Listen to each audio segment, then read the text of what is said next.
Hello, and welcome to this slideshow. This is the sixth in a series where I, Bones, tell Jake, a dinosaur, about what Magic was like in the past. This time, we're going to talk through the 4 sets that released in 2011, what playing Magic was like for me back then, and how the sets impact Cube in the modern day. Hello, Jake. What were you doing this year instead of playing Magic? 2011 was a really big year. When I went to go do a little bit of research coming into this episode to make sure I had my dates right, a lot of stuff came out in 2011. So up first, the best Zelda game of all time, Skyward Sword, came out this year, which I spent a lot of time playing.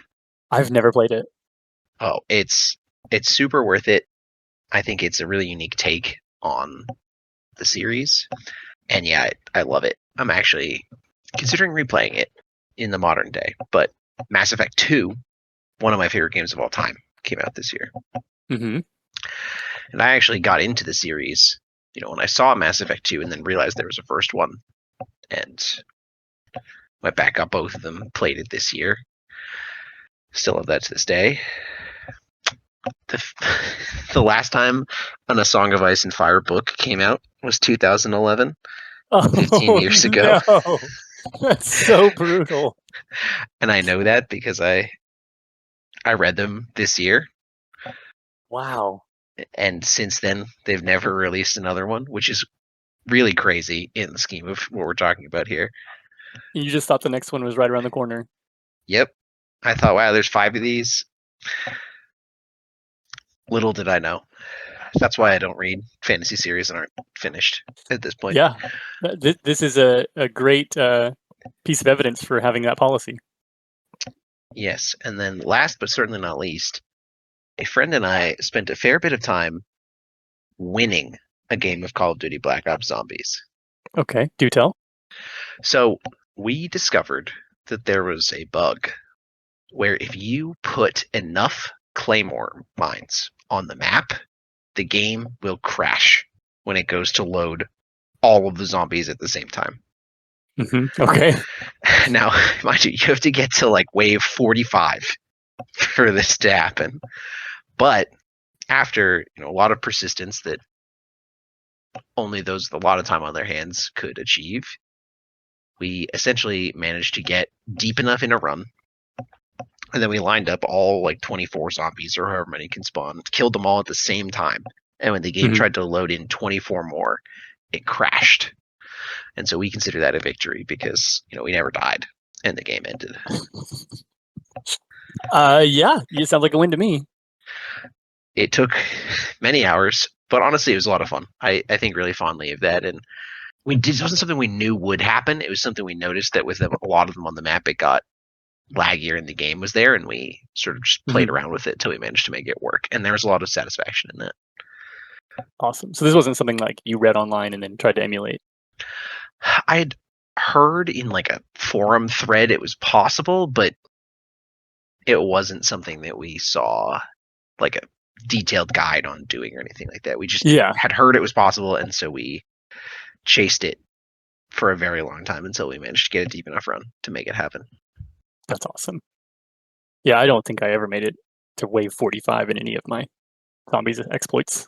Yeah, it took a while for us to get that routine down, but this is the person I did this with is still in my Cube group to this day. So very cool.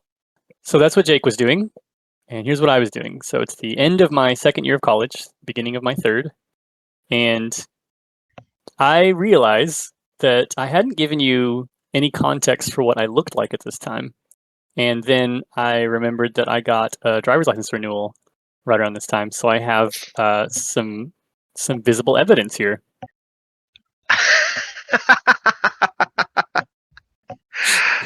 Wow. That's very far away from what I pictured somehow. So on the left side, this is what I looked like when I started playing Magic, roughly. And then on the right, this is now the current year that we're talking about. Wow. I don't think I knew you had a 2011 long hair phase. Yeah, for a while, actually. And you met your wife with this hair. Yes, I did. So clearly it was working for you. Yeah. I just couldn't afford haircuts in college. So I just stopped getting my haircut. And I would get my haircut once a year in like October. and then just let it grow out for a whole year again. Frankly, I think you can kind of pull this off.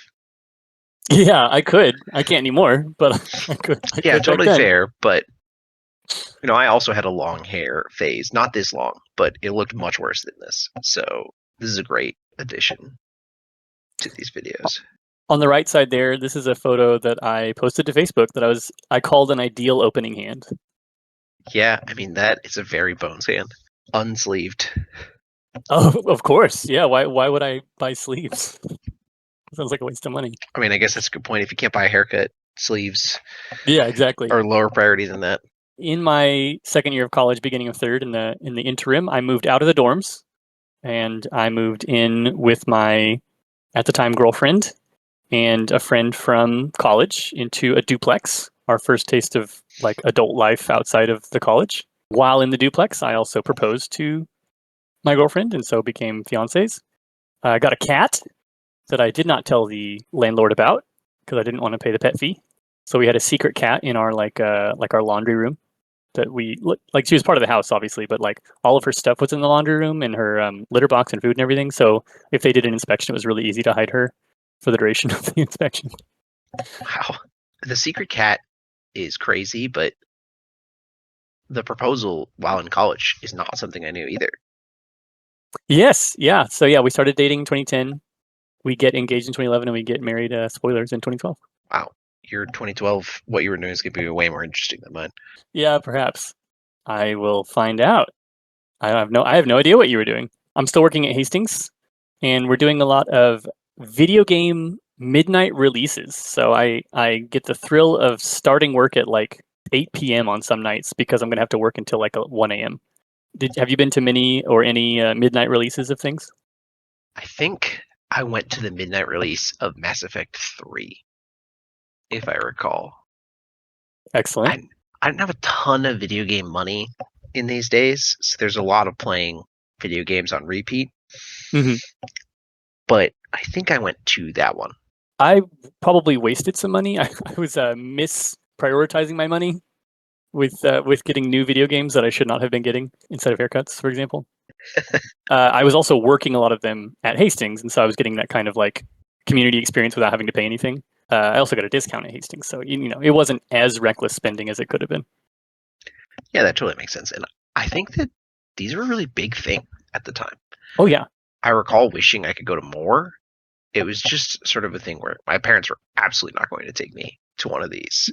Mm-hmm. Right. And I don't think I could drive yet at this time. I think I gained the ability to drive in the next episode. And then just to round things out, we were watching movies like Sucker Punch, and the video games that I was playing at the time were Torchlight. Skyrim obviously is huge this year, the very end of this year. I'm going to be like obsessed with it in the next episode, I suppose. And then another big thing that happened this time was Minecraft added the Endermen and the Wolves update. And I was obsessed with like taming wolves and having a pack of wolves to run around Minecraft with. Wow. Yeah, I admit, I looked at the movies that came out this year. I was like, wow, none of these are good. I was like, I don't really remember these. And then I was like, yeah, there's a good reason for that. Like the top 10 movies from this year are trash. Like the second highest grossing film in 2011 is Transformers 2. Yeah. Yep. Perhaps a little bit of a forgettable year in terms of the film industry. But of course, I was, as always, getting further into Magic the Gathering. So, before I reveal this first set of cards, can you name the 7 cards in Bodleian from 2011? I think I can name some of them. Okay. But I now say that, and I'm worried that it's not the case. You learned after last time when you were so confident. Well, here's the thing. I think my first guess will give me a lot of answers. Stoneforge Mystic. That was last time. Okay. I thought I maybe got the year wrong. Okay. In which case, now I'm centered. Blood Artist. No. So it's right in the middle of those. Uh-oh. So we're post Zendikar, but we're pre Innistrad block. Well, keep in mind that fall set is the big set, and the sets that follow a big set are in the following year. So we're in the back half of Mirrodin block, and we're going into Innistrad. Okay. And Blood Artist is not from Innistrad proper. Right. It is from Dark Ascension, I think. But Also no, incorrect. Avacyn But Restored. yeah, there you go. But okay, so it's just regular Innistrad. So what came out in regular? Back half of Mirrodin block is a tough one. I think once you get one, you'll pop off with a couple more. I hope so. But and then Liliana of the Veil. Yep. Snapcaster Mage. Yep. End of Innistrad. Yeah, I was gonna say I think that's it from Innistrad's perspective. Scrabbling Claws isn't from this area, is it? No, not originally. Is Phyrexian Metamorph? Yes. Okay, in which case Dismember is also going to be there. Yep. Those are my two Phyrexian mana cards. I think that's as far as I've gotten. Something in your cube makes Phyrexian tokens. Phyrexian tokens. Oh, Blade Splicer. Blade Splicer, there you go. And then this one, I don't know if you will get Green Sun Zenith. Oh, that makes sense because Green Sun is from Mirrodin. And the very last one, which I would have been shocked if you got, Scavenging Ooze. Oh, so the Commander deck that it came in this year? Mm-hmm. Yeah, there's no way I would have guessed that. I knew it was originally from a Commander deck, but that is a good hint because that means that cards like Deluge and Baleful Strix could be coming up soon. And I just don't know. So, okay, here are the top constructed cards from 2011. Wow, 3 absolute heaters, 1 miserable card. I think you're talking about Batterskull? No, I'm a huge Geist of St. Traft hater. Oh, because of the hexproof? This is not an expensive card, and it showed up a lot in one of our cube group friends' cubes very early on. Mm-hmm. And it was like functionally unbeatable, and so I do not have fond memories of this card doing stone cold nothing or winning the game. Yeah, that makes sense. That is kind of what it did in Constructed, although it just most often was in win the game mode. Very strong card to resolve. Yeah, imagine if you can load your deck up with enough removal, and you're just off to the races here. Okay, so let's get into the first set of the year. As I said, back half of Mirrodin. Mirrodin Besieged. Here we have the mechanics Battle Cry and Living Weapon. This is, I may have mentioned in Scars of Mirrodin that it was like 25% Phyrexian, 75% Mirrans. This is 50-50. 50% of the creatures are Mirran, 50% of the creatures are Phyrexian. And at the pre-release, they did a gimmick, which you can see in the bottom right here with these faction packs. You picked a faction that you wanted to win the war, and then you played.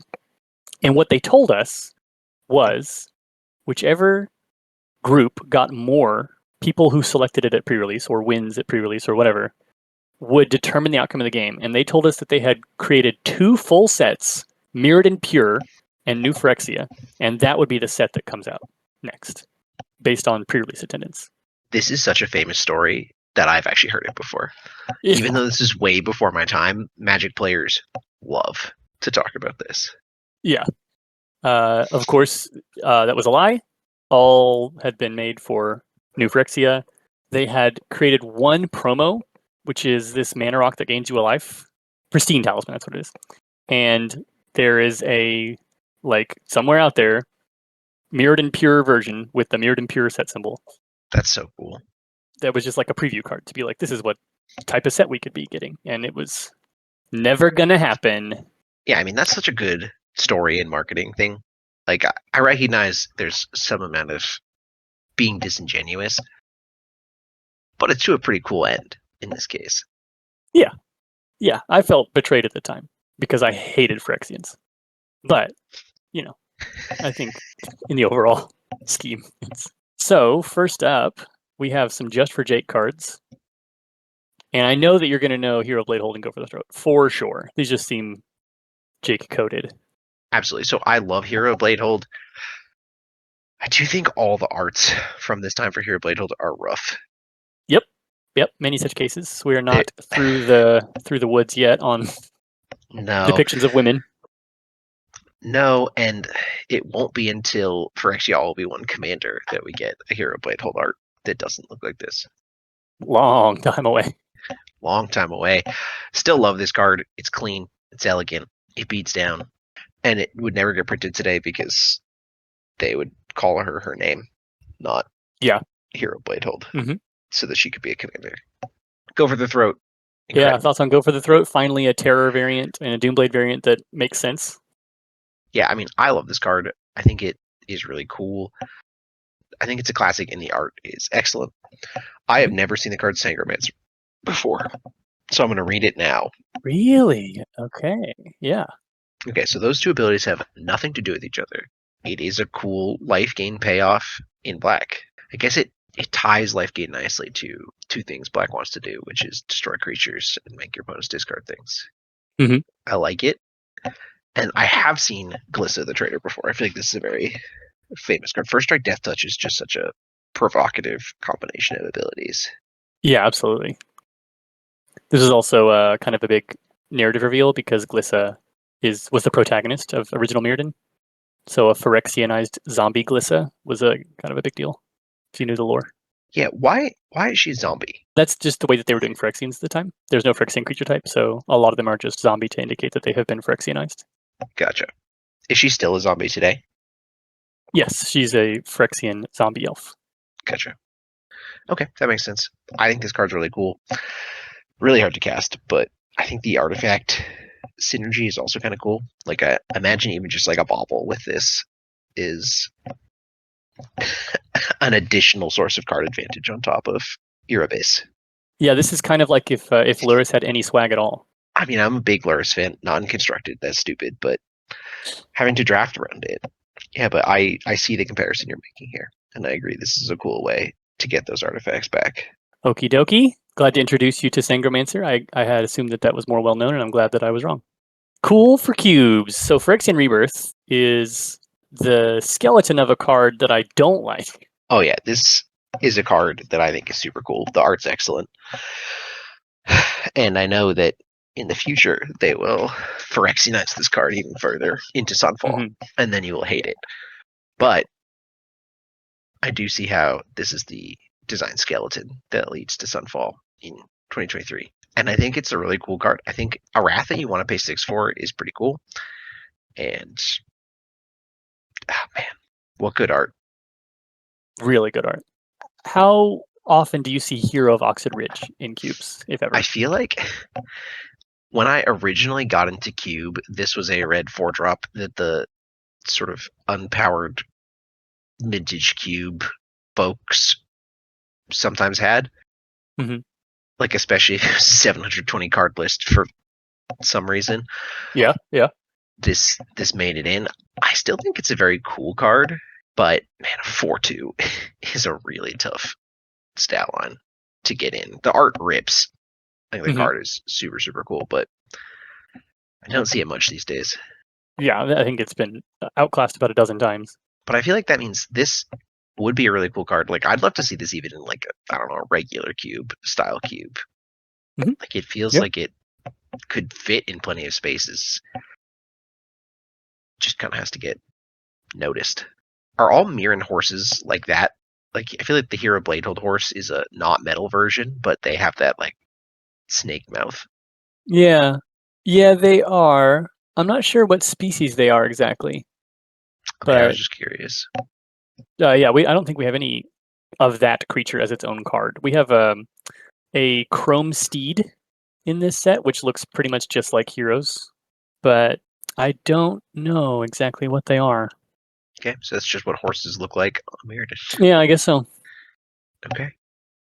No, I think this card's awesome, though. Fangren Marauder. That's a weird text box. They had to find something for green to do. I like that the direction that green's gone for artifacts is just like, it can have some. They could just be like less technology based and more nature based. I think is a cool direction to lean. But yes, that's so weird. Like, this card does nothing, but like when you happen to have like a bauble, it just puts the game out of reach sometimes. Yeah. Or if the opponent's playing artifact creatures, then you just get 5 life every time an opponent's creature dies. Well, it's interesting. Oh, into a graveyard. Oh boy. Okay. Yeah. I read this. This is the era of like paying you off for naturalizes. Yeah, this can make a game go to draw every time in an artifact cube. Yep, your food tokens gain 8 life. Yeah, sick. Your clues are also foods. Yeah, it's just a really, really good time. All right, and then we've got a 6/6 infect that attacks every turn of April. That rocks. 5/5, importantly, because it's half the infect amount. Oh, that is really cool. I don't have a hatred of poison counters. I know a lot of people do. It's probably because I've never played with them significantly. They can be obnoxious to track. The thing I like about this is that it's just 2 hits. There's no like I'm at 3 or 7 or whatever. Like it is half, and then it is you're dead. Yes, absolutely. It reminds me of the all will be 1/4/4 trample blight guy that similarly, like it's like a clean, like it's a 4/4 and it just 2 poison counters. So it kills you in 5 hits either way. Yeah, that is cool. This is much cleaner, but very cool. Yes. Yeah. Yeah. I mean, we're in the era of clean. We have not yet gotten to endless text box yet. Okay. Cube staples. I think I've seen all of these in multiple cubes, and that I still do. Maybe not Crusader anymore, but the others still. I've never seen the card Mirror and Crusader before. Really? Interesting. I hate Consecrated Sphinx. Just putting it out there. You know, it's funny. I actually only like one card on this page. Is it Consecrated Sphinx? No, it's Massacre Worm. I think Massacre Worm is such a sick magic card. Like, I hate that card so much. Here's the thing. 2 of these cards. It blows you out, but this is within the realm of like what I consider acceptable blow potential. I think it's a very cool 6-drop that is also very clean, and I think the art is awesome. I'm also not a big Consecrated Sphinx fan. If you like, this is a hallmark of very uninteractive Magic. It's like either you're comboing or you're commandering, and neither of those are things that I really want to do. And it's May draw. Like you can't even exploit it. They just stop drawing whenever they have too many cards, or they're gonna die. That's a good point. If this was must draw, it would be way more interesting as a design. Like I love decking my opponent with stuff like that. I don't usually like decking if it's a main feature, but like the ability to see the line to deck your opponent and pulling it off is a very satisfying part of Magic. I agree. And I hate Thrun. Thrun is such a miserable Magic card. It's just all uninteractive. I would rather play against Thrun than either of the other 2. That's interesting. Yeah, I think Thrun bottom of the list for me, especially because I have to remember what Regenerate does.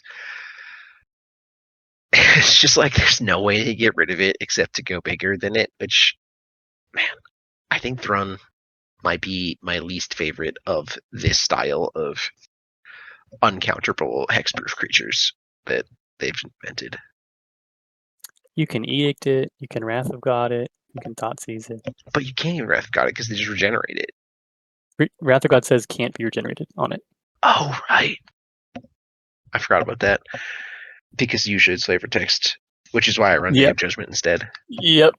But I also think like that sort of speaks to exactly my problem with Regenerate beyond being unintuitive anyway, is that it starts to make like I don't like that tertiary style of like, okay, we gave this a way to not be interactive, but then we gave some interaction ways to avoid that way of avoiding like interaction. Like I think realistically, like if this just didn't have Regenerate and it had, something else from a combat perspective, like if you could actually trade with this in combat or wrath it, I think it's totally fine.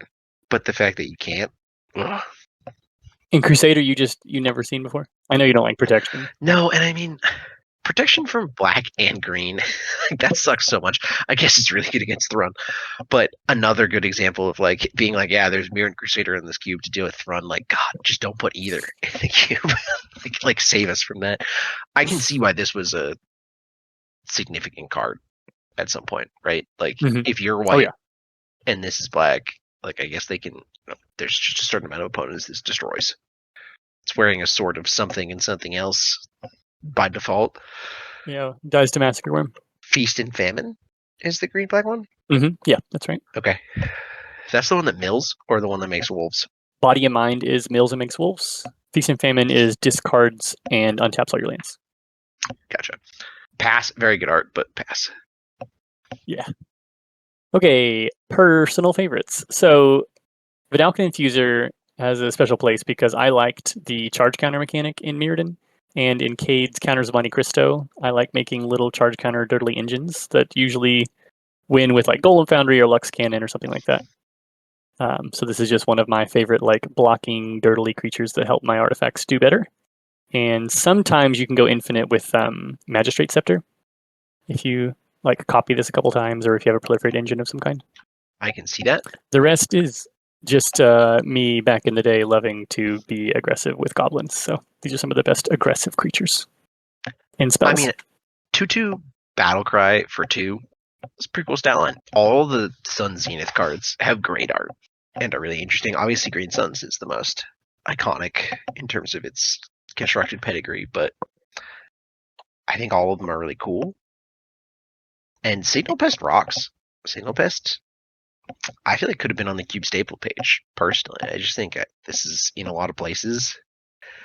Except by creatures with flying or reach is such an interesting choice as opposed to just giving this flying. But then it would be able to block. I totally understand. It's just interesting they didn't go with flying. Can't block. Yeah.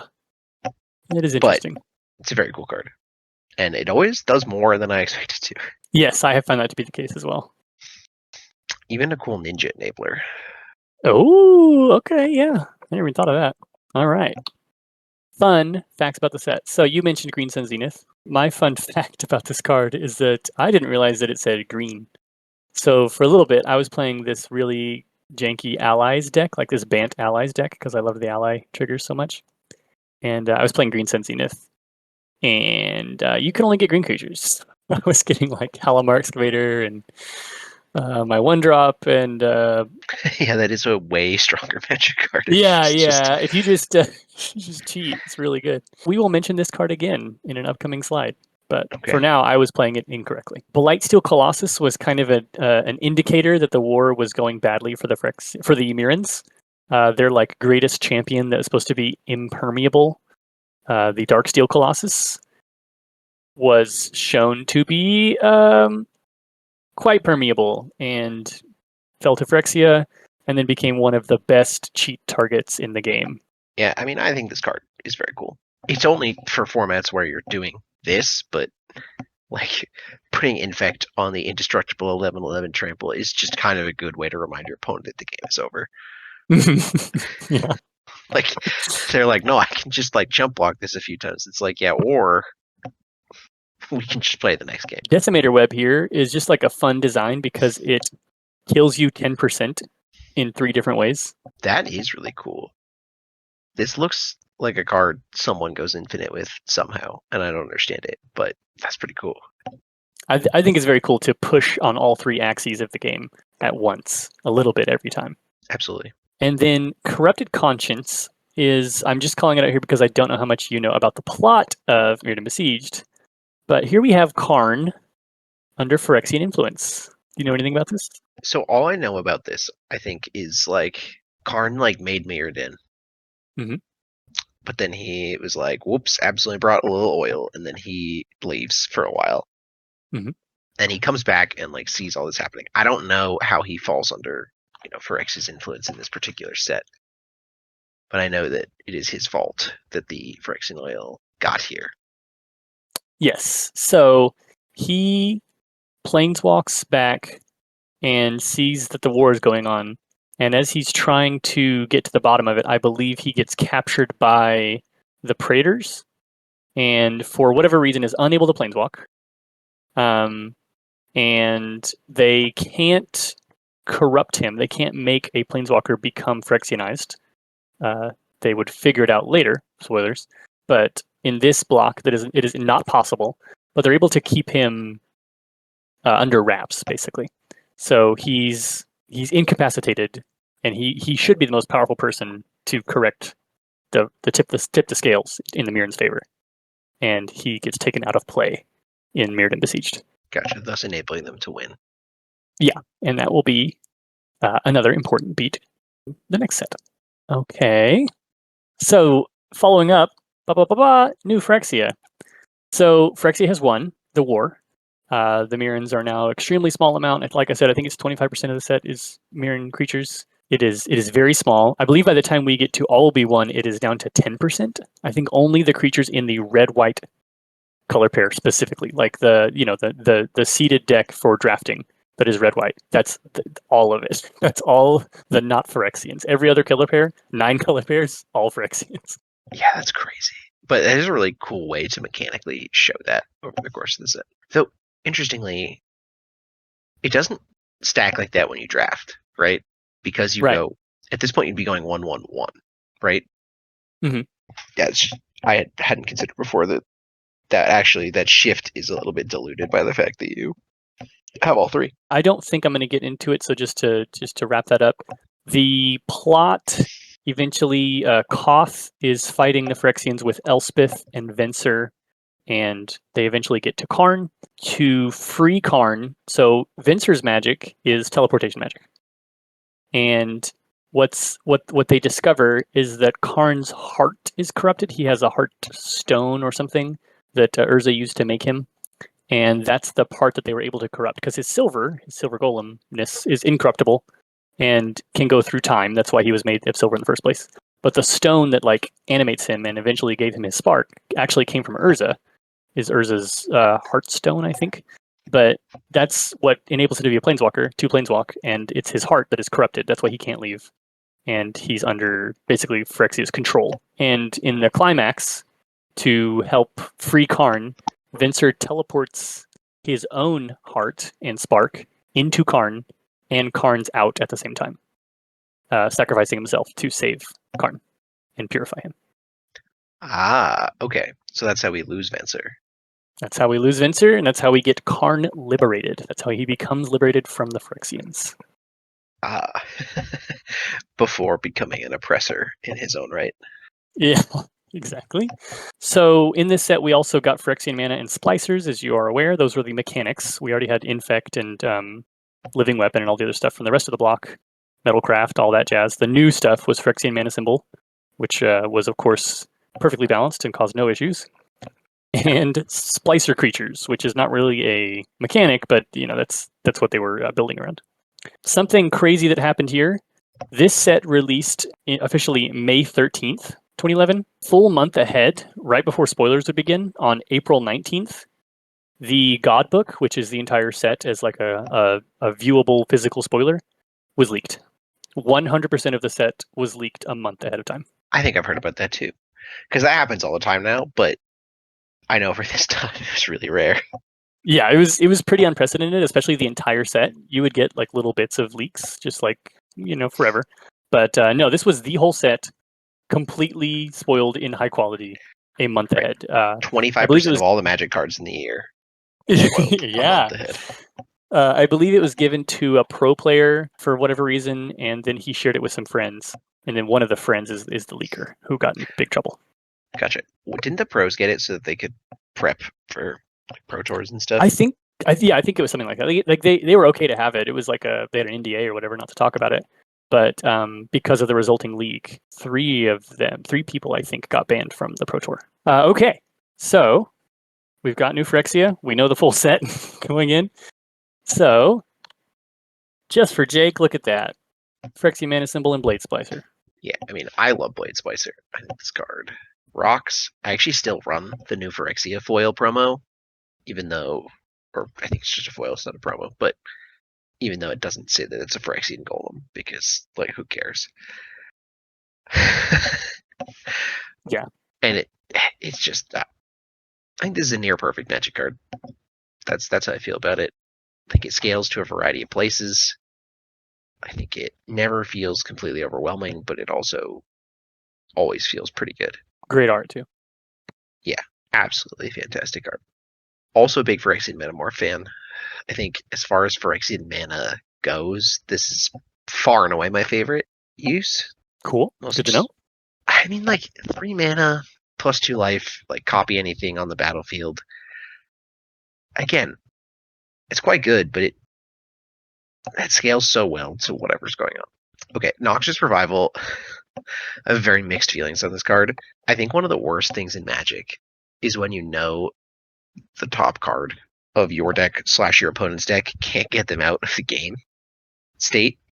Mhm. And Noxious Revival's like worst case is certainly like put a fetch land back on top of their deck. Like put a card you know can't help them, so that they just lose. You hate that? Yeah, Aww. it's. I think it's cool to do, and I don't dislike it when some other cards do it, but I don't know. I could be persuaded that it's cool for this card, but I do think it runs the risk of feeling unfun. Gotcha. I do not think that Reclaim, the green, your library on top, that is not Phyrexian, it's just green. I do not think it is good enough for almost any place. I have it in Drake, but like that's special. Like for Yeah, regular Magic, I don't think that that is really a playable card. And I think that the modality of this is what puts it over the top and becomes such an interesting piece because it is so versatile. yeah, it is really versatile, and that is a fair point. That like this effect is pretty bad in a lot of situations. Like it's card disadvantage inherently. And I guess I don't hate when Unexpectedly Absent does this, so maybe I should be more tolerant of it. But I do think that's a potentially rough spot for it. And then Leeching Bite, you know anything about this? I'd be surprised. No, I have never seen this card before. This is a rare green kill spell. And -1/-1 on a green. This is really cool with that Legolas that cares about targeting opponent stuff and your stuff. Sure is. Wow, that's crazy. Yeah, it's a very cool card. Really good at killing mana dorks. Is green allowed to do this? No, so the green, I guess all the colors got a little bit of bends or breaks in this set to kind of exemplify how weird Phyrexia is. And I think that this is a pretty good example of like, yeah, green should not just be able to kill a creature with no creature in play. Totally reasonable. I never realized that Blade Splicer has an Edward Scissorhands thing going on. Yeah. Like I kind of thought those were like a gauntlet with claws, not just their actual fingers. That's crazy. Blades have been spliced into her hands. Okay. Cool for cubes. So Suture Priest is another example of a color pie break. White should not make the opponent lose life from playing creatures. But I think it is a neat little variant of like a Soul Sister where regular Soul Sister is like one person's life always goes up when any creature enters, and this is like a neater symmetrical effect that the opponent has a little bit more agency around. Volturge is classic. Like I just couldn't fit it into the classics, but like that's in tons of cubes and is always cool on turn one. Yeah, Volt Scourge, just very cool. Volt Charge, I wish I saw in more cubes, especially over like Lightning Strike, for example, because it just has such versatility. Like you can accelerate a saga, you can put, just plus counters are like the floor, but like you can get extra energy. Like there's so many cool use cases for Volt Charge. Oh, look at that. We even have a correct Oracle text printing that exists. That is pretty cool. I think Proliferate is a really cool mechanic to staple onto things because it makes people feel very smart. Right. Yeah. Planeswalkers can ult unexpectedly. Yeah, I definitely see that happen. I think the saga is very cool, particularly like a circumstance where like chapter 3 is really backbreaking, so you proliferate into chapter 2 on their turn so that they are not prepared for chapter 3 to occur a whole turn cycle early. Yeah, exactly. Yeah, this rocks. And I like whenever cubes support a birthing pod combo. Like it's almost like a companion. Like it's a really neat thing to think about while you're drafting, like your actual creature curve and how they can sack into each other, what they play like. For example, like, oh, I'm going to take Renegade Rally a lot higher because it works so well with birthing pod. Yeah, I adore Birthing Pod. I think it's one of the coolest Magic cards. And I agree. I think as a whole, I'm pretty excited anytime a cube has a birthing pod that feels well supported. And it rocks with persist creatures in particular. Yeah, very true. I'm actually most excited about it when it's a little bit less deterministic than trying to get a persist combo out. Yeah. I mean, it would eventually get banned and constructed because of how consistent it can be. And this is one of those cases where it's so much cooler and limited because of how inconsistent it has to be by the nature of limited. Yeah, it'll always be a bummer to me that this wasn't good enough in Companion Cube. Yeah. But they did give us Birthing Ritual eventually, which I think is the asks you literally nothing high power version. Yes, and such a bizarre design to it. Yeah, it really is. if you have any creature, look at your top 7 cards. And you don't have to sack anything. You just look at your top 7 and go, no, okay. Yeah, it's the wild. It is a weird design. Birthing Pod is definitely cleaner and very cool. I don't currently have a Birthing Pod cube, but I am trying to rectify that. Cube staples. So, Elish Norn, again, we're a little bit historic here, but Elish Norn was one of those best things you can reanimate, one of the early ones. And it's such a cool one in that space. I think this card's awesome. It just, I don't know, it hits different than most cards in the 7 mana space. Iconic art, color pie breaking rules text. Yeah, I guess the -2/-2 is not really white. I think it just feels good. It's got a lot of similarities to Massacre Worm. But it doesn't fireball the opponent, which I think is the part of Massacre Worm that you don't like. So au contraire, it doesn't fireball the opponent until you go to combat, and then it fireballs the opponent because they have no blockers, and your board is all +2/+2 larger. That's a good point. It's more like a Crater Hoof Behemoth than a Fireball. Yeah, don't try bringing up card names that I like. Totally fair. Phyrexian Mana Spells, a classic. Keepers love to put these in the colorless section. I mean, they are colorless cards. Like, I'm fully in support of that. I think you're probably putting either of these in any deck in the cube, not one that has white or black mana only. Fair. That said, Porcelain Legionnaire, it's a cool card, but it doesn't spark as much joy for me. Dismember plays a really interesting role for a long time of not being in black decks, of going into decks like blue-green that normally have no way to interact and being a way to interact. I completely agree. I think asking someone to pay 4 life for this effect is a really interesting question to put in the cube. It's often right to do, but 4 life is a lot. Do you know the card Snuff Out? I do know the card Snuff Out, but what I like about this one is that it can kill black creatures. That's true, but on Snuff Out, they required you to control a swamp to be able to pay the 4 life, so you still had to be in a black deck. And at this point, we're like, you don't have to control a swamp. You can just pay 4 life. So to be clear, you want. This card is insane from a Magic the Gathering design perspective. Like looking at the game as a whole. In cube, I think it asks an interesting question. And when there's only one of them, I think it's interesting that your color pairs that have less interaction can prioritize this card higher as a result. And end up with a removal spell. That's pretty good. Well, pretty good. It's one of the best ones that are ever printed. True.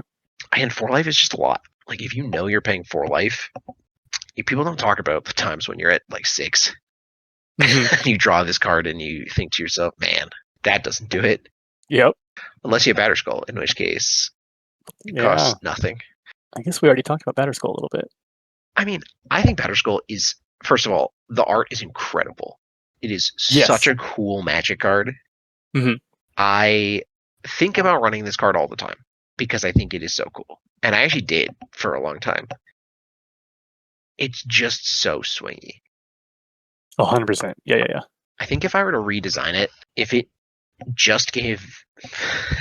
just kidding. It gives my least 2 favorite keywords. You hate both these keywords, yeah.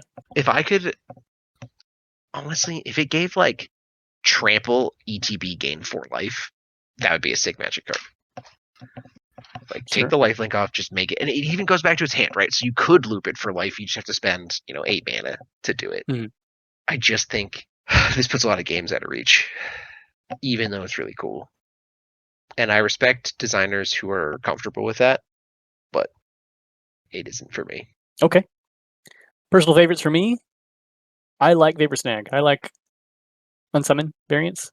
The only thing I don't like about this is that it makes you less able to Vapor Snag your own stuff. I wish it was like, if an opponent controls it, it loses 1 life. Like, and that's me in the modern day. Like, that's getting everything, right? There's no downside for a card. It just does everything for you because you're the person casting it.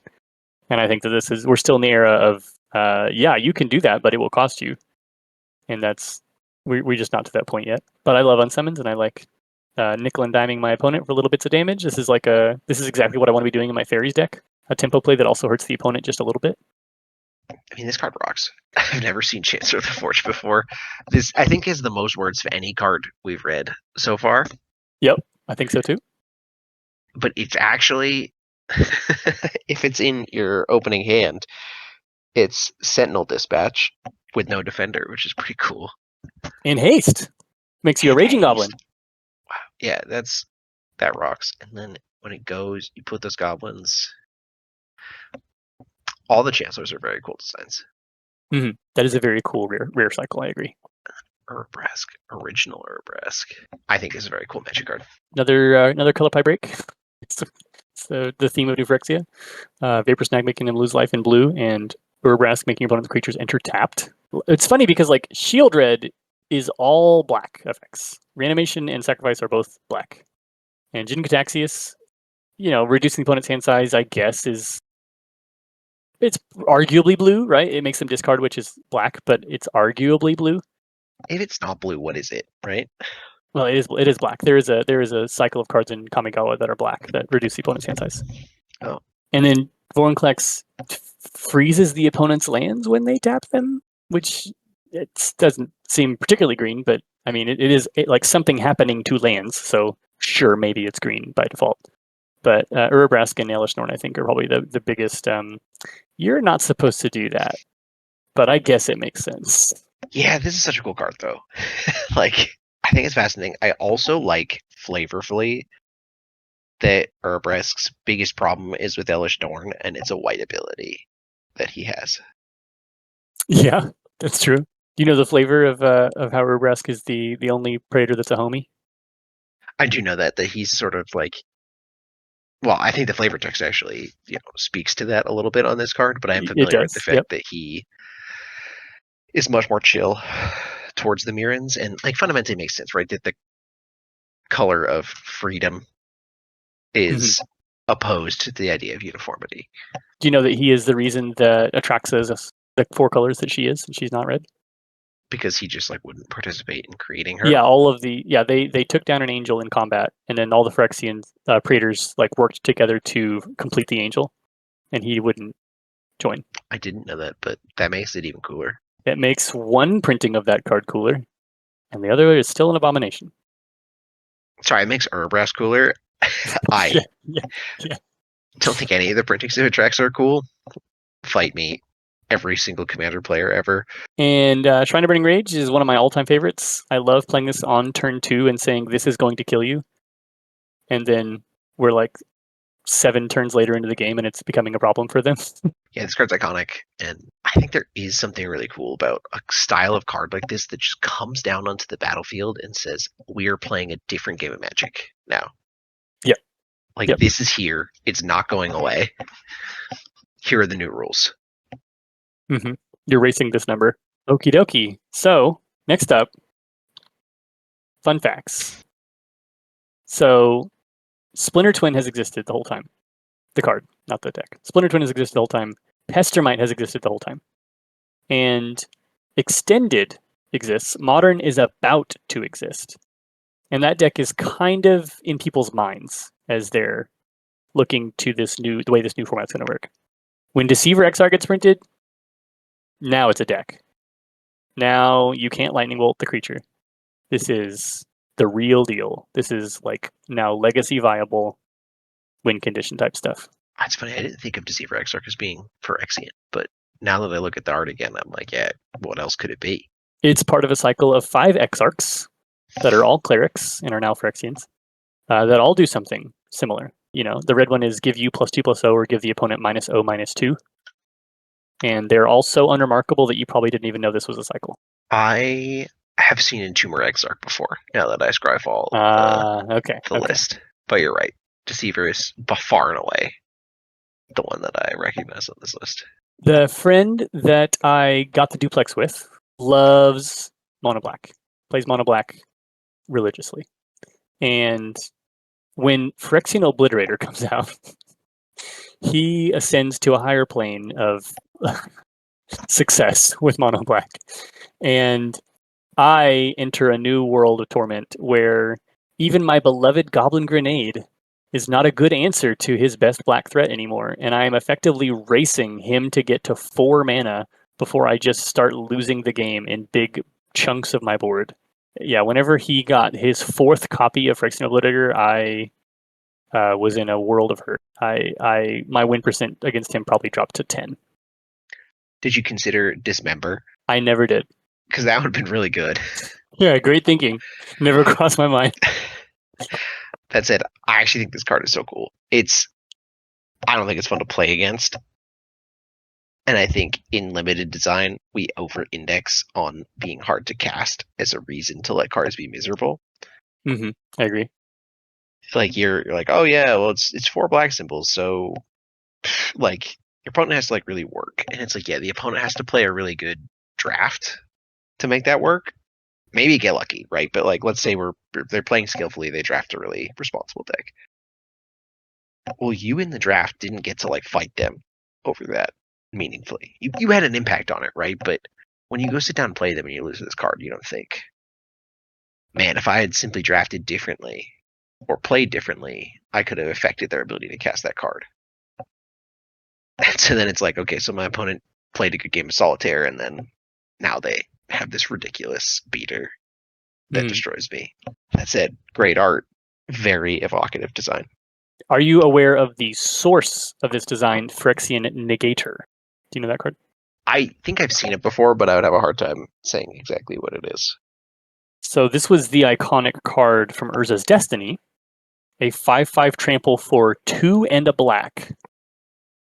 With the downside, whenever Phyrexian Negator is dealt damage, you sacrifice a permanent for each damage dealt to it. Ah, yes. So as long as you weren't playing against red, you could play Negator in a black deck and just blow up every creature they play, and you have a 4-turn clock. Which is pretty good. Pretty good. You can also Dark Ritual it out on turn 1. High risk, high reward, though. Yeah. Is, again, evocative. I think those are the kinds of Magic cards people see and think, I want to play this game. Yeah. Slash Panther is on here because Jace the Mind Sculptor is such a problem in every format of Magic that on an empty board, this became one of the cleanest answers to Jace the Mind Sculptor in Vintage, in Legacy, or perhaps just Vintage, because you have stuff like Soul Ring and the Moxen and stuff, like 4 colorless with Ancient Tomb or Mishra's Workshop or whatever is really easy to do. And so this is your answer to cards like Jace the Mind Sculptor, because you can just wham bam 4 damage in.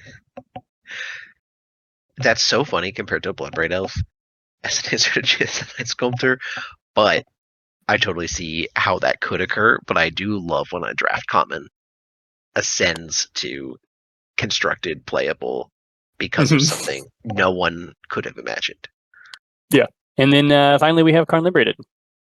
The man himself puts Tron on the map once people figure out that 8th edition is for some reason legal in Modern, and therefore Tron lands are legal in Modern. That will, again, Modern has not quite yet become a thing, but as soon as it does and Tron becomes popular, this becomes one of the best turn 3 plays if you can set it up right.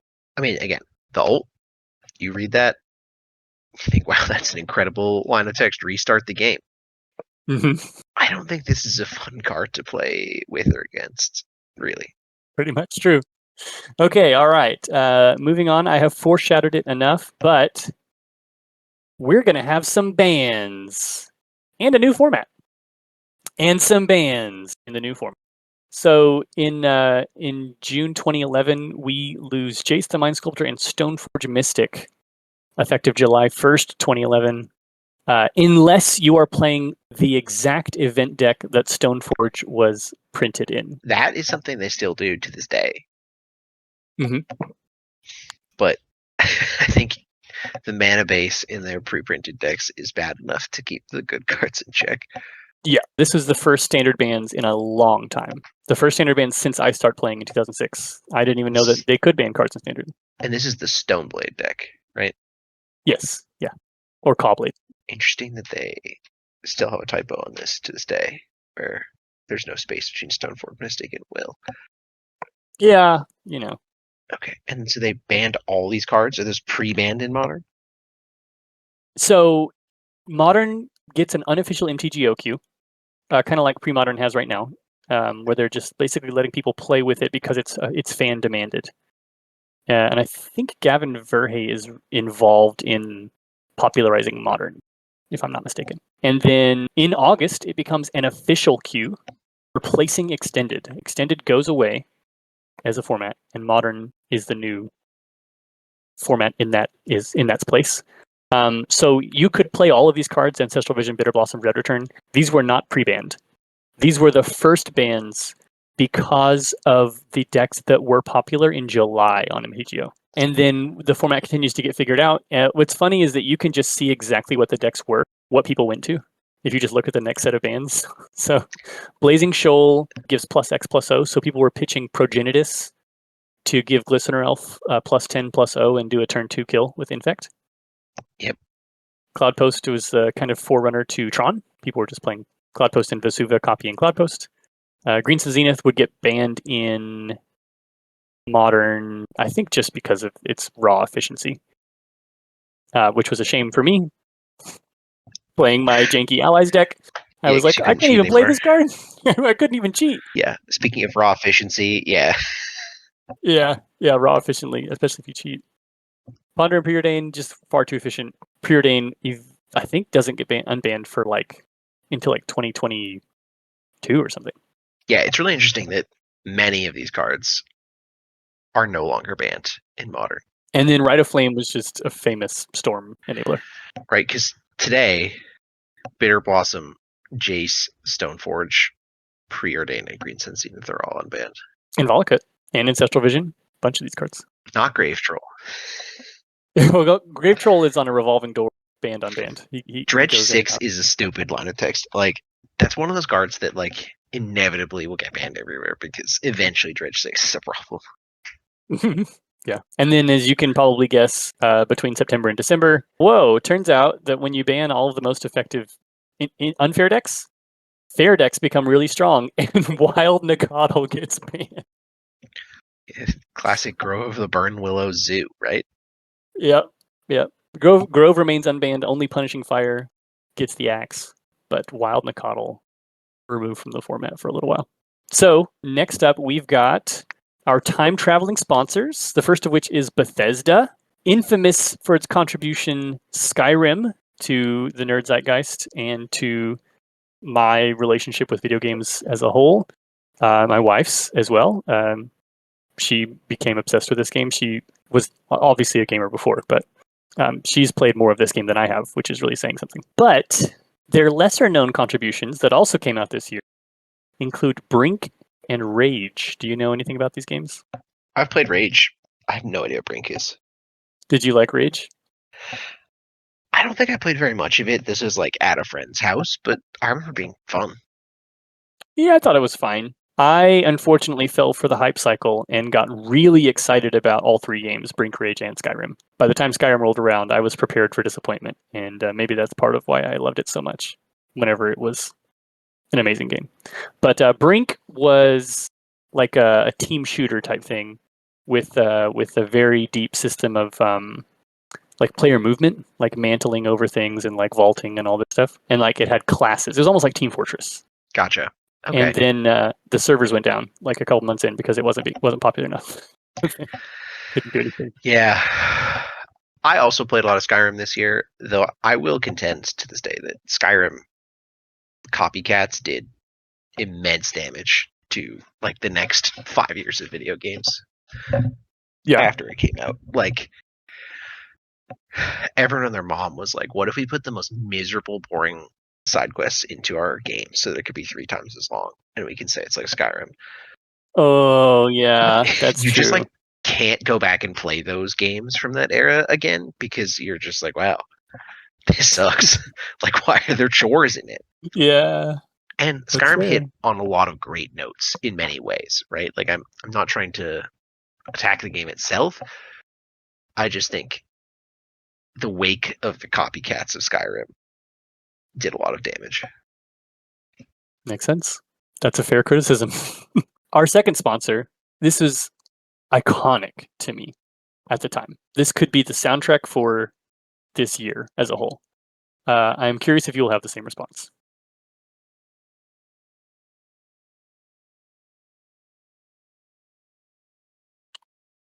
How'd that hit for you? There's a lot of emotion tied up in that soundbite for me, certainly. Like in this year, phenomenally, right? Mm-hmm. Like I read all 5 books, and then I found out there was a TV show, and I thought, man, this is gonna be awesome. And then I watched it, and it was awesome. Uh-huh. Until You know, I guess we'll get there. yeah. Like, At this time, this is peak. yeah, at this time, we are making some of the best television that there's ever been. We're pretty deep into So true. Breaking Bad at this point too. But yeah, it's I was so curious what it was going to be, and then as soon as you started playing it, I thought, yeah, that's a really good point. Yeah, we were, I mean, once a week, we're all chanting this song, like in unison as a country.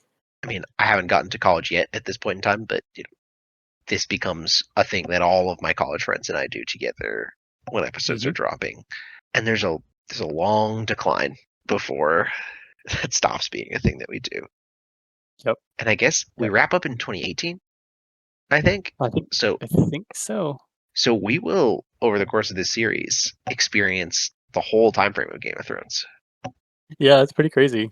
But in this year, I was probably the biggest fan of Game of Thrones that I ever would be in my life. 2019 is the last year. It's wild. That is wild. I don't think of that as being 2019.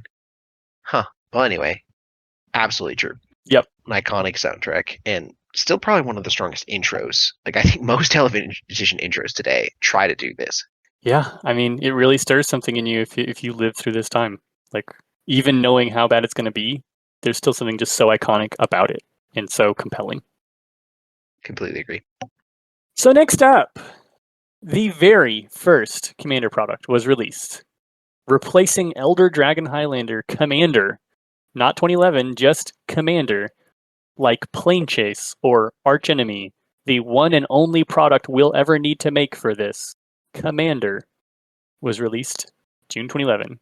It had many new cards, mostly for multiplayer, but these cards have all made their way into some cubes. First of all, if only. Second of all, I've never seen Nin the Paint Artist in my entire life. That's a really interesting card. Isn't it? You can kill the opponent with mill out.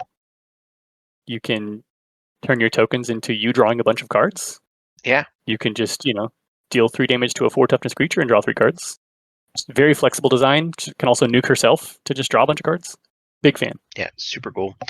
We've talked about Scavenging Ooze. Iconic Magic card. I think the platonic top end of what Graveyard Hate is acceptable to me. Yes. Yeah. Like, if the Grave Hate you have is better than Scavenging Ooze, we probably have a problem. Like, you've done something, I don't want to say wrong, but you should re-examine what cards you're letting people put in the graveyard if you think you need something more powerful than Scavenging Ooze to keep it in check.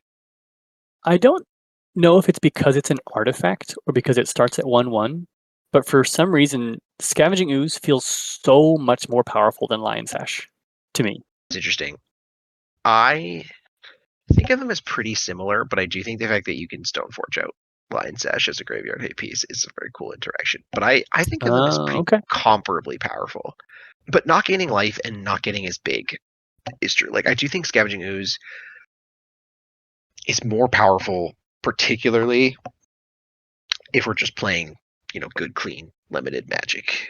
Because it's just, it gains, 3 or 4 life, it's a 6/6, and now, like, what do you do? You gotta answer it fast. Yeah, Chaos Warp is incredibly cool. Kind of a color pie break. Enters enchantments in red. Yeah, that's decidedly true. But it is thought-provoking. Turning your own tokens into potentially any permanent in your deck is pretty sick in red. Yeah, it is. And, like, they really put a lot of guardrails on this card to make sure it didn't become, like, a weird,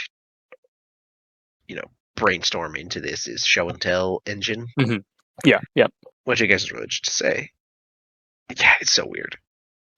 Like, because this is, like, sort of more blue as a card, too. Like, I know red is random, but, like, it's really, like, tuck something Temporal Aperture. Yeah, I mean, Polymorph and the red version of Polymorph are something that they share a lot of design overlap in. It is a cool card. Flusterstorm mostly gets played in sideboards, in Legacy and Vintage to obviously beat a Storm deck, to fluster Storm, if you will. I love this art. I think for some reason, like, we randomly get a bunch of like goggle fairies that are probably on Ravnica that just look so cool to me, and this is one of them. Seemingly casting a spell. I don't think it is the one being flustered. I think it is doing the flustering, but it's just really cool art. I agree. One thing I will note here is in 2020s, supplemental product, particularly Commander decks, definitely has a lower art budget than the mainline sets. Like, it's just not even close, and you can tell when you look at them. This does not seem to be the case here. Great arts. Okay. Moving on to Core Set 2012. M12, we are messing with the staple Planeswalkers a little bit. We've got Jace, Chandra, and Garruk returning. However, instead of a Johnny or Elspeth, we've got Gideon in white. And instead of Liliana, we have Sorin Markov showing up. Is that Sphinx of Bethune on that back? It is. I didn't know that was from this set. Originally so, yeah. I'm surprised you know that card at all. I got that card in a Card Kingdom $10 starter deck, which was my first foray into Control and my group's first foray into Control. And I thought it was a very cool card. The mechanics of Magic 2012 are Bloodthirst and Hexproof. Hexproof gets keyworded for the first time. Wow.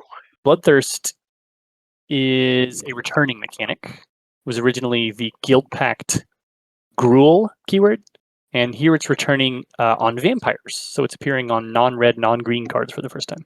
M12 has just got very clean core Magic mechanics with excellent artwork, as you will see soon. However, because it is such a simple set, I'm just going to show you 3 cards per slide.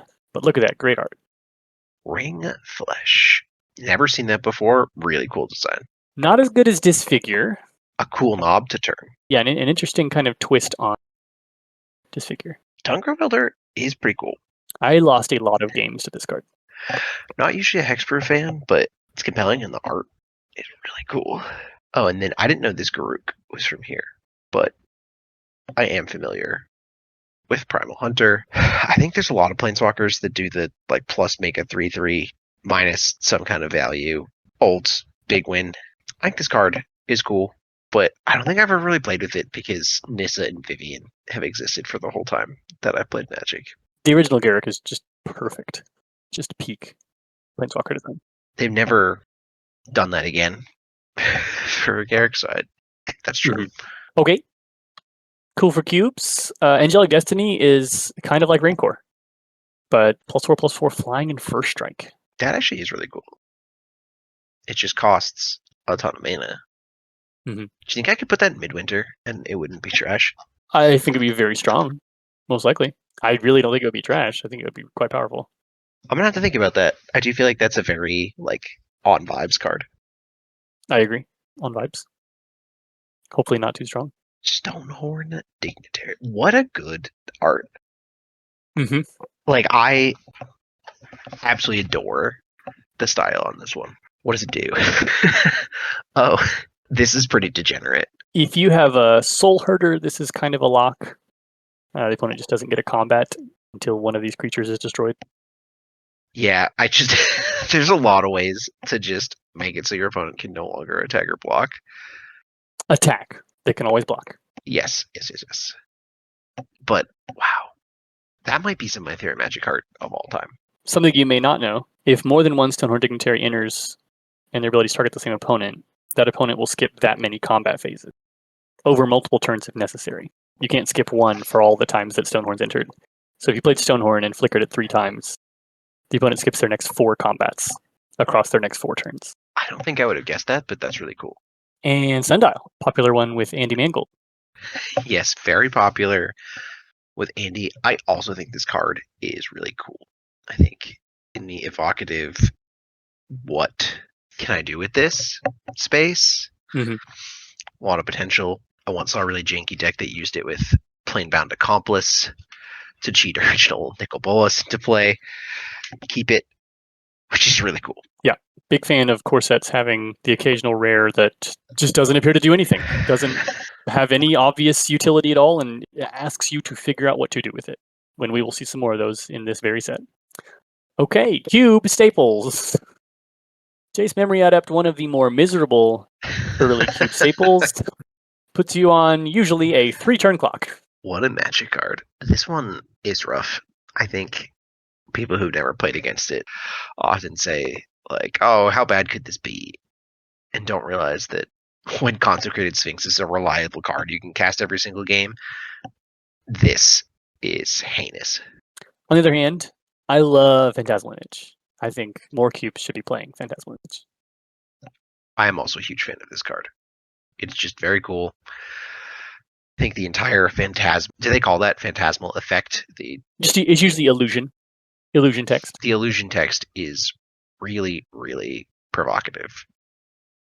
It's so fun to figure out that you can, like, I don't know, explore onto it or something to kill it, but also it's really cool to get the opportunity to go way above rate as a result. Yeah. And Swiftfoot Boots, the fixed Lightning Greaves. Yeah. It's funny. I've never played with this version. I totally see how it's fixed, quote unquote. I don't think I've ever seen anyone cube it. Yeah, I think Lightning Greaves is so good at what it specifically wants to be doing that there's no reason to play this in any cubes. Yeah, and you have the cowboy version now too. Yeah, Lava Spur. Urza's Saga aside, I think this is often better than Lava Spur. Maybe not. I think that's probably true, although costing 1 instead of 2 is a huge difference in terms of the cost to fitting it into your deck. Yeah. But you're right that Urza Saga is the reason that anyone knows what Lava Spur Boots does. Yeah, so this is kind of caught in the middle of the two, I think, in terms of people selecting for their cubes. Agreed. I do think it has good art. It has great art, like so many cards in this set. Personal favorites. Okay, so I love D. Alexander Gregory, and D. Alexander did the entire cycle of Planeswalkers for this set, and I had a playmat of this Chandra because this art was so cool. The design, also pretty cool. Annoying to Jake that it can target other Planeswalkers now. And it could at the time as well. You simply had to target the opponent, and if they did not have hexproof because of Leyline of Sanctity, as the ability resolved, you could redirect the damage to the opponent to one of their Planeswalkers instead. This is actually a really sweet design. I'm a big fan of copying instant sorcery spells. Mm-hmm. Me too. And this lets you do that. We would shortly, in the near future, get another Chandra that does the plus much better, dealing damage to face and to a creature, and that creature can't block this turn instead of just 1 to any target. I don't think I know what Chandra that is, so... Yeah, okay, stay tuned. I'm a huge Chandra fan, and I will certainly put it on my personal favorites for that year as well. Chandra Phoenix, stable for me for a long time. Love playing Lightning Bolt. Love having a little hasty creature that could come back after it gets removed. Yeah, also just incredible art. You were absolutely right. All of these are so good. And Druidic Satchel, I just thought was super fun. You always get something. It's either a creature, a land, or neither. And you either get some life, or you get a land, or you get a dude. Just a really great little card. Yeah, it doesn't strike me as your normal play style, but I see the appeal of it as a design.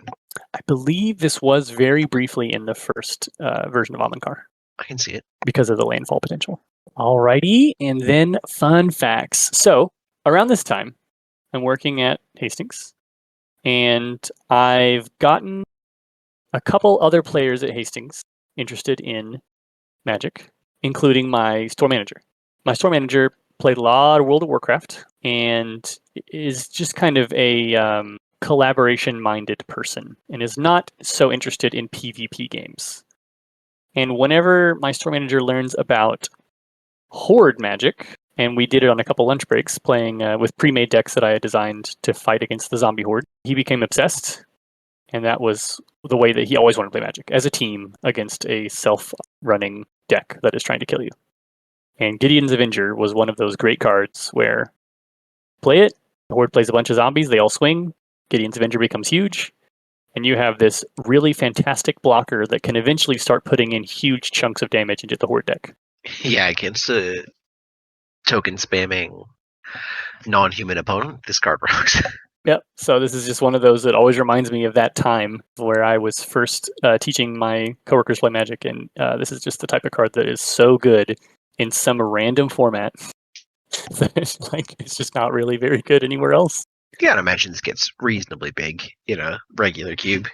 Yeah, I mean, especially in Commander, right? Like, once you're getting triggers for multiple opponents, then you're really cooking. I thought no one attacks in that format, so this is just a 2/2 with no text.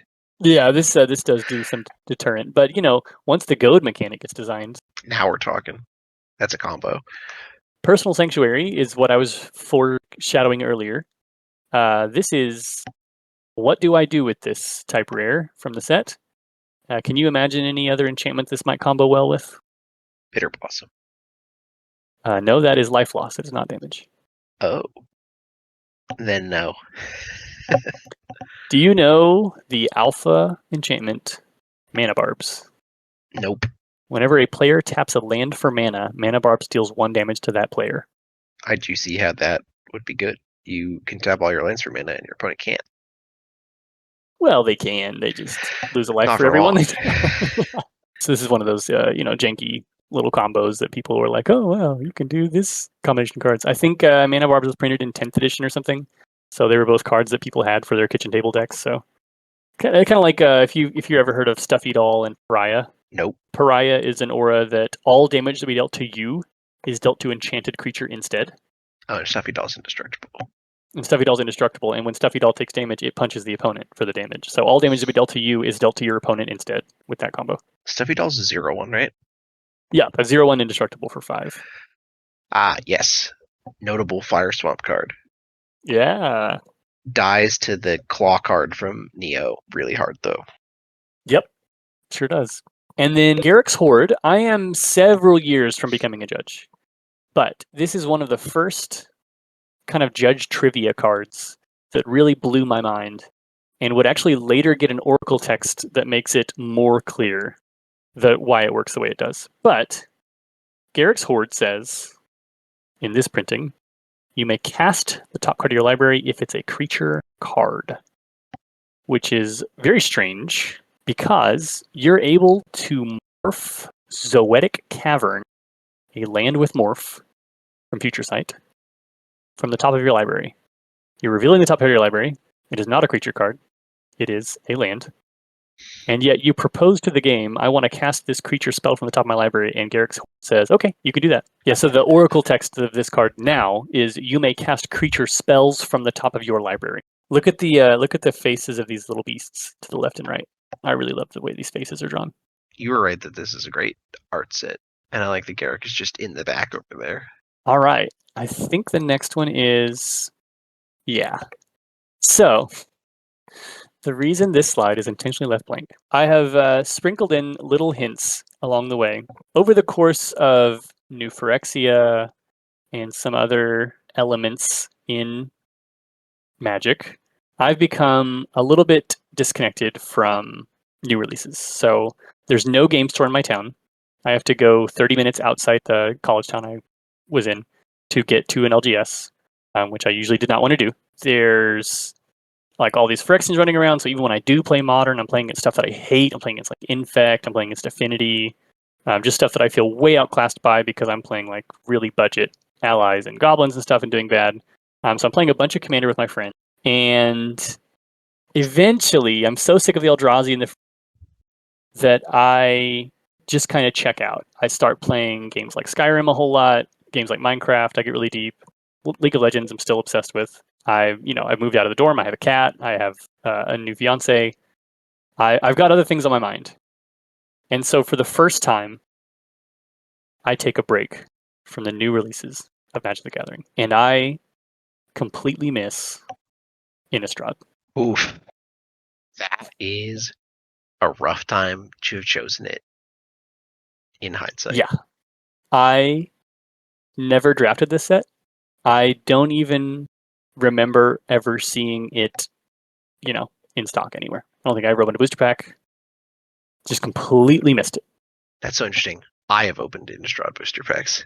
Wild. Now, granted, this was in like 2020, so it is very wild that they were around. But we went to a really nice store that had packs, I think, going back further than Innistrad. And so we decided to open them for fun because we had heard it was a really good set. Yeah, it is allegedly one of the better retail limited draft sets that has ever been made. But I was not doing a lot of drafting at this time anyway. Again, no game store in my town. I'm pretty much just going to pre-releases 3 times a year or something. We're going outside of town to this, and then that's it. We're playing, kitchen table Magic, unsleeved, as you saw at the beginning. Mostly Commander and Horde Magic and Standard kitchen table, whatever we've got. Wouldn't have enjoyed the draft anyway. That is fair. The mechanics of Innistrad are transform. This is the very first time ever that Magic does double face cards, and the community is outraged that they would print a different card on the back of a Magic card. And a Magic card is not going to have the iconic 1993 Deckmaster back. How are we even going to play this game? They're making us buy sleeves. People still say that to this day. Outrageous. And, it was all downhill from here. So yeah, Transform's first mechanic, Morbid, has a creature died this turn, is another one. And then Fight. We get the very first ever Fight cards from this set. Oh, wow. And not exactly a mechanic, but for a long time, Magic avoided Humans Matter. They did not want to call out human as a creature type because of the weird ways, the implications that could have about the player base and humanity or whatever. For a long time, they didn't even put human creature type on cards until can't remember when exactly they started doing that. But they would just put like a soldier. They would not put human at all. And then they were worried about making anything humans matter because they've printed so many humans over the course of all the years. Like, how are you going to possibly balance humans matter? And I guess it just didn't matter because it was such a compelling line for Innistrad to have a humans theme in green-white against the other 4 monster themes that they did it for the first time.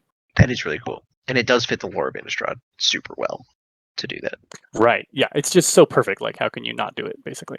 Everything I'm about to tell you from Innistrad is essentially in retrospect since I start playing the game again. Most of these cards I had no idea even existed at the time that they were contemporary. So, just for Jake, Snapcaster Mage, Liliana the Veil, of course. All-timers. Yeah, 100%. I would like to tell a fun Liliana the Veil story. Please. Which is that I bought Liliana the Veil for the first time. It was in the pandemic. I was finally like, it's time. I'm putting this in my cube. This is going to be awesome. I already had Liliana of the Last Hope, which for some reason I believed was less powerful at the time. That was funny in retrospect because I think that card is way more messed up. But anyway, so I buy this card. It's the most expensive Magic card I ever bought. I think it's $70. Yep. This is about 2 weeks before the Dominar United spoiler of Liliana the Veil occurs. Oh no! So this card was like iconic for years for me. Like I always wanted a copy. Finally decided to do it, and then they print a better art that costs a third the price shortly after. Oh boy! But I still adore this card. I think it is the black Wild Speaker. It is a perfect design. Yep, I certainly think it still holds up today. And I think it was actually brilliant to reprint it into Standard and kind of give it that new life in that way. But no notes. Perfect Planeswalker design. Snapcaster Mage, also no notes. It's perfect. And a really good invitational card. Like actually, looks truly like Magic art. Doesn't have that weird Uncanny Valley face problem that they sometimes get. Yeah. All right. Garruk, Relentless. I'm always really torn on this card. Because I think 1/1 Death Touch Wolves are really miserable. Sure. Like, I don't think we should have cards that make Death Touch tokens pretty much for any reason ever. Wow. Hot take. They just are there to make the board gummed up. If they couldn't block, it would be cool. Okay. That seems like kind of defeats the purpose. It's almost unblockable, but with a little more decisions. But I do think it's a cool card. But I've never run it anywhere because I don't want my players to just make a bunch of Death Touch tokens. But I think the fight component on him is super fascinating. And then I've never seen Galvanic Juggernaut ever. So let's find out what this does right now. It's actually returned. Could have seen that coming. It doesn't. Oh, okay, that's pretty cool. It's like a sacrifice dies Juggernaut for a discount. Mm-hmm. But what's actually cool about this is you can block with it if you have a sack outlet. Yeah. You can also enchant it with things like Power of Fire, and you get a sharpshooter. What does Power of Fire do? It gives Prodigal Pyromancer text. Or Okay. it just gives a creature tap 1 damage any target. Yeah, this is really interesting as a way to play around. Like, you're just going to feel so smart doing different cool things with this. And like, if 3 creatures die, you have 3 triggers.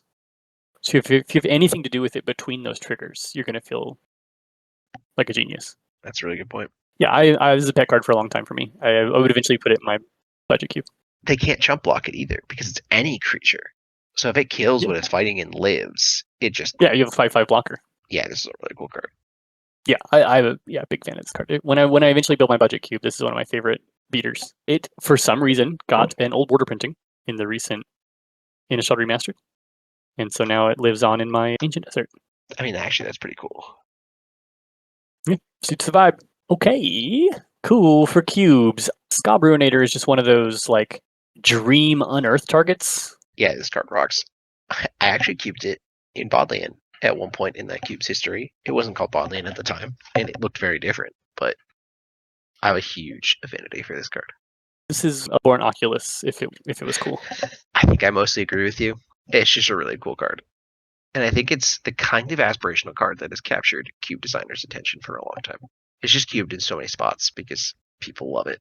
Victim of Night for a long time was one of the best terrors because of how few things it missed. It was like a 2-mana murder most of the time. And reading this is a chore. Yeah, a little bit.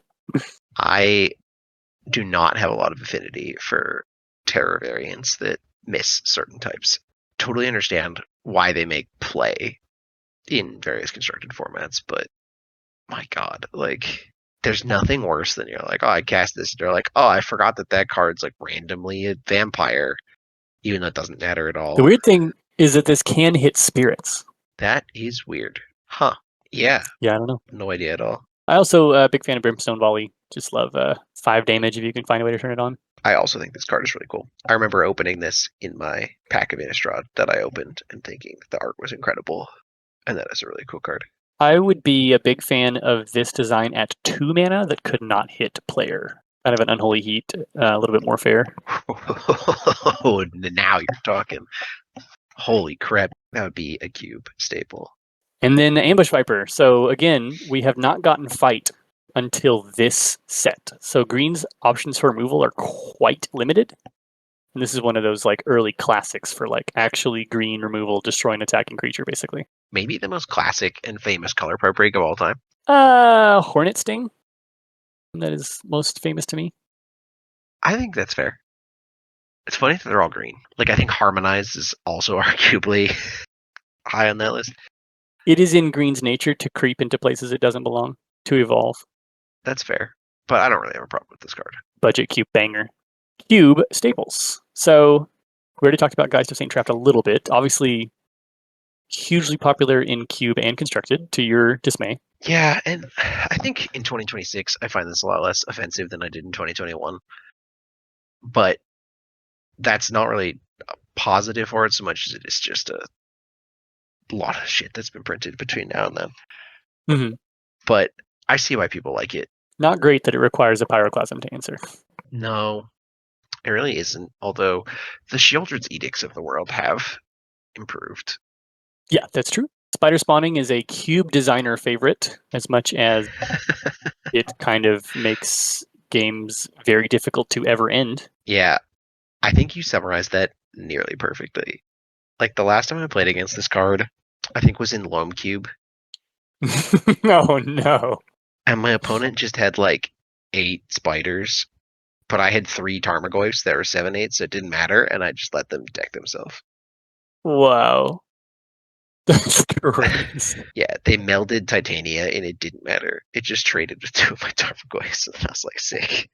Incredible. Delver Secret's another cube designer favorite. I think this might be one of the cards that is worst relative to how well a designer thinks it's going to play in the average cube that it's in. Oh, that's interesting. Yeah. It's an iconic card, right? It defines an entire archetype in Legacy and Modern. It was even standard playable last time it was in standard. You just need a stupid amount of instants and sorceries in your deck for this to be a 3/2 flyer with any reliability. Yeah. Speaking of Ambush Viper, Rosewater, this is one of his big like color pie breaks that he regrets. Because it's such an efficient beater. Yeah, because it is like one of the best aggressive creatures in multiple constructed formats. Like that is a pretty big issue for the color that is supposed to be worst at combat. It is iconic in that respect, and I think it's probably a card that I am overly harsh on in that there's plenty of cubes where it eventually becoming a 3/2 is just very solid. But I think if you want to cube this, you should probably want to cube multiple of it, is how I feel about it. Like, I think, if in Museum of Modern you were like, I'm going to toss 4 of these in, I would be... There are 2 in Museum of Modern. Even at 2, I think that's just a lot more reasonable than 1 to me. I think if you're going to build your whole deck around it, the fact that you're only going to draw it like once is pretty brutal. Mm-hmm. Yeah, this will become an enduring Legacy archetype and get many, many other cards banned for its sins. I mean, it still is an enduring Legacy archetype. I didn't know Fiend Hunter came from the set, but this is truly iconic. We're still early in the O-Ring design cycle, so like we had Oblivion Ring first in Lorwyn, but we are still in 2 separate lines, and now this is much easier to sacrifice with its first trigger on the stack. Yep, which is a cool feature of the card, though I do think it's a bit rules checky. Kind of a classic trivia check, I think. But I think if you're playing with all people who know that, it's a very cool card. If you're not playing with people who know that, it's pretty brutal. And ultimately, I mean, one of my favorite Magic cards of all time is a Fiend Hunter variant. Not Fiend Hunter, but it is a really iconic set of creatures. A new thing for white to do in terms of removal that will become a recurring staple, just like a Green Got Fight. We're almost 20 years into the game, and we are still finding new like staple effects, which is cool. Okay. My personal favorites, again, future. Looking back on Innistrad, I would be a big fan of black-white tokens as a deck. So Doom Traveler and Intangible Virtue were just really fun play pattern cards for me. I also had an Aristocrats deck, so Traveler was really good there as a way to get multiple Blood Artist triggers off of a single piece of cardboard that you're sacrificing. I also like Burn. So Bump of the Night, it's great. Black-red Burn card with Blightning. It's the other reason to be playing black in your Burn deck. And my wife really liked the Art of Livy Voldaren. Another card that would go in and out of Budget Cube constantly because Jund in Modern has waves of popularity. And so it would fluctuate in the $4 range and in the $6 range, and I'd have to cut it. And I'd go back to $4, and I'd get it back. And I'd go back to $5.50, and I'd have to cut it. And now it's in Museum of Modern. And now it will never be cut again. I think I like second Olivia Voldaren the most, which is from Shadows over Innistrad, I think. Oh, the one that you can discard a card to give a plus counter? The night one, yeah. Yeah, Olivia Mobilized for War? Yes. Yeah, nobody likes that card. I'm interested to hear your justification for thinking that's the coolest one. I don't know about coolest. It has always spoken to me. As a card, I'm not really sure what to do with. I don't know. It's always just looked like an interesting puzzle to me. But I guess we can talk about it in 2016. Yeah, I agree that it is an interesting puzzle. I have just been disappointed by the solution every time I've ever tried to use it. Fair. Yeah, we'll talk about it more. How do you feel about Intangible Virtue giving all tokens vigilance? I think Intangible Virtue is pretty cool. I think the vigilance part, I often forget it does, but I think the average token is small enough that it doesn't really matter. Like, I think vigilance on small creatures, I have a lot more tolerance for. And I think it's really built around me. Like, at the end of the day, you need enough token makers. This isn't just a dead card. So I don't mind that it gives you a little bit more back.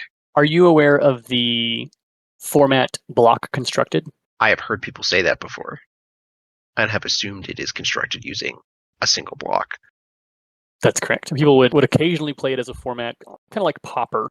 There's just like a weird little format that some people are big fans of, and you just have occasional tournaments to spice things up, basically. So we're not always playing Standard and Modern and Draft. Like, oh, we're going to do a block constructed tournament from the newest set. Occasionally, cards would have to be banned block constructed. For example, in Mercadian Masks, Lynn Civvy would be banned because it's just like way too efficient at finding rebels. And then in Mirrodin block, there's the like most bans of any block constructed format because it's all broken. It's like all the artifact lands and Arcbound Ravager and Aether Vial and Disciple of the Vault. Like it's just crazy. It's just so easy to break. For the last set of banned cards in block constructed ever, before they stopped caring about block constructed at all and never banned a card again, would you like to guess the 2 cards banned in Innistrad block? I will tell you the first is on the screen. Well, I'm guessing it's Intangible Virtue based on the story. Correct. And the second? I have no idea. What card would be most effective with Intangible Virtue if you were constructing a deck from Innistrad block? Lingering Souls. Bingo. The last 2 cards banned in block constructed ever, Intangible Virtue and Lingering Souls. Yeah, I guess that makes sense. Lingering Souls is pretty messed up. If everything is a 2/2 and they have Vigilance. But if you had to guess whether Intangible Virtue was banned in any format, would you have guessed? I would have definitely said no. Yeah, pretty unassuming, right? Alrighty. Fun facts about the set. So, Invisible Stalker is again, like you get it. It's a card that is invisible. You can't block it. You can't target it. It's a 1/1. How much harm can it do? Well, if you give it +3/+0 in lifelink, it can do a lot of harm, it turns out. I think it's so fascinating this is an Innistrad card, given that this is an iconic Dungeons and Dragons creature. The Invisible Stalker? Yeah. It does the same thing. It's an invisible creature that is very hard to fight because you can't see it. Gotcha. Okay. They're just doing tropes in Innistrad. And so they've got they have a Dr. Jekyll, Mr. Hyde card. They have a Frankenstein's monster card. They have all these tropes. And they're getting as many horror tropes as they can get in. This is foreshadowing for another card coming up. And so this is like the Invisible Man. What would the Invisible Man, a horror villain, be? And then I suspect because they are owned by WotC, they're just like, let's not call it the Invisible Man. Let's use one of our words, the Invisible Stalker. I don't think that they were trying to execute the D&D trope specifically. I think they were just making a cheeky reference to 2 things at once.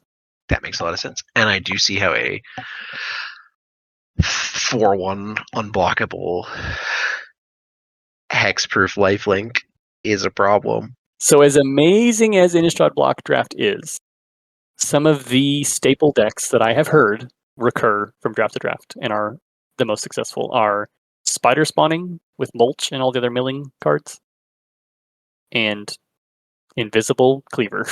Yeah, it's like fighting against 2 Colossuses at the same time. Yeah. That's crazy.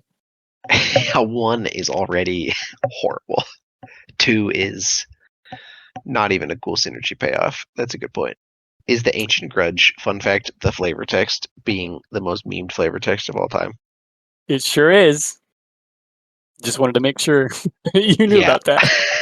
People say this so frequently, and so I am familiar with that Avacyn's Collar is the symbol of her church. So the fun fact about Trepanation Blade is they wanted to put a chainsaw in this, but Magic can't have chainsaws. That's crazy. So they thought, what mechanically would a chainsaw do? Well, it would probably saw down into your deck until it hit something solid. So it mills till you hit a land. And then it gives you a little boost for all the time that you milled down. And so in playtest, this was called Chainsaw. And then they're like, whoever in flavor is going to figure out what this is. It's a Trepanation Blade. It's a blade that, stabs and makes you forget. And now we have Chainsaw. Man, Chainsaw would be so much cooler if it was a Trepanation Blade too. Yeah, this is a confusing card that does something, I guess. Really funny if your opponent's on, I guess against Goblin Charbelcher, this one-shots them, which is pretty funny. Or I guess it doesn't matter that it one-shots them, because even if it doesn't, they just die on their upkeep. If we could summarize how cool this is in one sentence, it's that in Innistrad, they were unwilling to put Chainsaw on a Magic card. Clifftop Retreat is finishing a cycle. We had allied checklands in an earlier core set. Now we have enemy checklands for the first time ever. I don't think I knew that these were on Innistrad. They would later get reprinted on your beloved Dominaria, but this is their first appearance. Endless Ranks of the Dead has fine rules text, but excellent art. This is one of my wife's favorites. Yeah, I also love the art on this card. I have often sought a cube to put it in because the art is that good. Really, really fantastic stuff. Okay, And that is it for Innistrad. So now we're on to a couple deck techs before we close things out. What do you know about Canadian Threshold? Well, this appears to be a Temur Delver deck that uses Nimble Mongoose as one of its Delvers. That's right. Originating in 2007, it revolved around Werebear and Nimble Mongoose, and it was designed by two Canadians, Lam Fan and David Kaplan. And that is where the name Canadian Threshold came from. It was two Threshold cards in a deck designed by Canadians. So if you ever hear slang about Delver decks being called Canadian Threshold, this is why. So this is, I guess you're saying, really the first use of Delver. This is where Delver kind of finds its slot. Before Delver itself was a card, we had decks that only cared about playing an early threat on turn 1 or turn 2 that would later become the threat that kills them while you protect the queen. Tarmogoyf, of course, slotted very well into that, replacing Werebear. But then we got the ultimate turn 1 play in Delver of Secrets in the Brainstorm format, and then it would never lose its spot in the top 8 charts again. Yeah, it's crazy that, like, when you look at this deck, like, okay, so Nimble Mongoose and Tarmogoyf are gone, but this is still a 4 Brainstorm, 4 Daze, 4 Force of Will, 4 Lightning Bolt, 4 Ponder deck. Like, it's just... I still think it's incredibly funny that there's 2 Pyroblast and 1 Red Elemental Blast in the sideboard. Yeah, I mean, like, the shell of this deck is unchanged. Yeah. Isn't that crazy? It really is. It's a very resilient shell. Yeah, and it only changes if they bring better Brainstorm or better Force of Will. They won't do that. Right. Someday someone will hit me with this clip. Yep. They won't do that. Okay, so you knew about this deck, and I'm sure you know about this deck. This is the variant of Stoneblade I wanted to show you because it does something interesting by playing Bitter Blossom and Hymn to Turok. It's kind of a weird Esper direction. We're at 18 lands in this deck. That's kind of crazy. I guess there's 3 Chromox. I mean, their curve stops at 2. They're playing 4 Dark Confidant. Yeah, and 3 Chromox. They've got a Vendilion Click. Let's not, Okay, you're right. There's a 3-drop in there. They're never casting Batterskull. But yes, they do have. I wasn't going to try to say they're not casting Batterskull anymore. They're casting Sword of Body and Mind. But Sword of Body and Mind being your one sword is kind of wild. Like, nobody likes that sword. What are we doing? You know what's really good against? Blue and green creatures. yeah, it's true. The anti-Delver check. Plus, you can't even counter it. Yeah, it's coming down. Yeah, I think Stoneblade style decks are so cool. I think Stoneforge Mystic is one of the most evocative Magic cards of all time. And it just goes in so many different shells. But this style of deck is just super fascinating. Yep, it's a cool one. Very Jake, for some reason. In my mind, I'm like, yeah, I see this kind of deck, and I go, yeah, that's a Jake deck. Absolutely. I think this sort of we could call it an Esper Tempo deck as a sort of super shell here is really fascinating. And it's funny, like, this shell still exists too. Mm-hmm. Like, it's using, Felias and Meteor Swords and Pre-Reformal Wares today. But in Orcish Bowmasters. Yeah, I guess that's true. I guess there's no blinking or Stoneforges in here, but like this deck would definitely be blinking as Stoneforge Mystics if it could do that in an efficient way. Bowmasters is kind of like Bitter Blossom. Yeah, way less cool. Yeah. but like the shell is still there, which I think is cool too, that, Stoneforge Mystic stands the test of time in that respect. Mm-hmm. That's it. That's the end of 2011. The beginning of 2012 is going to be really interesting because I wasn't really paying attention to new releases. That makes it authentic. My break is going to end in 2012. It's a very short break. It is pretty much just for the Innistrad block. And you will see why. Yeah, it's interesting. The further forward we go, the more I should know what's coming next. Do I know what's coming next? I think so. I don't think that this series gets better if I think really hard about what comes after Innistrad. So yeah, exactly. You gotta. I simply won't. All right. Well, any closing thoughts? think this looks like a really cool year. I've actually been playing a lot of cubes lately that focus on cards from this period of time. Mm-hmm. And that's been really enjoyable. And I think the fact that we're kind of going through it in this way certainly adds to that, but I think it'll be really cool when all's said and done. Yeah. To have experienced all these years through this way so that those cards make me think about it. All right. Goodbye.